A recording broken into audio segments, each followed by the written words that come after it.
నమస్కారం అండి. ఈనాటి అంతర్యామిలో అంశం మనస్సుకు కళ్ళెం మనకు అందించిన వారు ఆచార్య మసన చెన్నప్ప గారు. వివరిస్తున్నది మీ విజయభాస్కర్. మనసు చంచలమైనది. అది ఒకసారి సాధు రూపాన్ని ధరిస్తే మరొకసారి క్రూరత్వాన్ని ప్రదర్శిస్తుంది. ఒకసారి సద్విచారాలతో నిర్మలమైతే మరొకసారి దురాలోచనలతో మలినమవుతుంది. మనసు వేగాన్ని కొలవలేం, దాని తీవ్రతను అంచనా వేయలేం. కరుణామృతాన్ని వర్షించే మనసు కాఠిన్యానికి ఆలవాలం కావడం చాలా చిత్రం అనిపిస్తుంది. దాతగా నిలబెట్టేది అదే మనసు, లోభిగా అపకీర్తి పాలు చేసేది అదే మనసు. మనిషిని ఉత్తుంగ పర్వత శిఖరాలను అధిరోహింపజేసే మనసు కాలవశాన అధఃపాతాళానికి తోసేస్తుంది. పూర్వం ఒక వ్యక్తి దారిలో ప్రయాణిస్తూ ఒక చెట్టు దగ్గర ఆగాడు.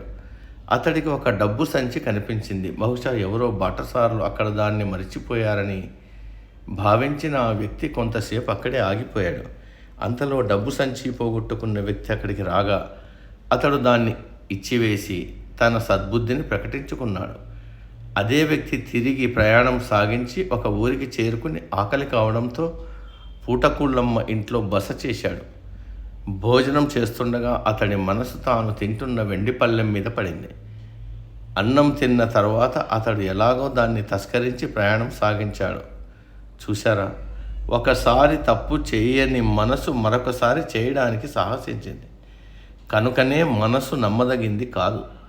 మావటివాడు ఏనుగును అంకుశంతో తన వశంలో ఉంచుకున్నట్లు, రౌతు గుర్రాన్ని కళ్ళెంతో తన స్వాధీనంలో పెట్టుకున్నట్లు మనిషి కూడా మనసును ఎప్పటికప్పుడు తన నియంత్రణలో ఉంచుకోవాలి. మనసు మనిషి నిగ్రహ శక్తి వల్ల స్తంభంలా నిలబడుతుంది. అదే మనసు నిగ్రహ శక్తి కోల్పోయినట్లయితే బొంగరంలా తిరుగుతుంది. మొత్తం మీద మనసు స్వభావం చంచలత్వమే. ఎండుగడ్డి అగ్నిలో దగ్ధమైనట్లు మనసు క్రోధాగ్నిలో మండిపోతుంది. కనుకనే దాన్ని శాంతింపజేయడానికి ఆచార్యుడి రూపంలో మేఘం ఉపదేశామృతాన్ని వర్షించాలని శాస్త్రాలు ఘోషిస్తున్నాయి. మన జాగ్రత్తావస్థలో ఎక్కడెక్కడికో పరిగెత్తే మనసు నిద్రావస్థలో నిస్తేజంగా ఉండిపోతుంది.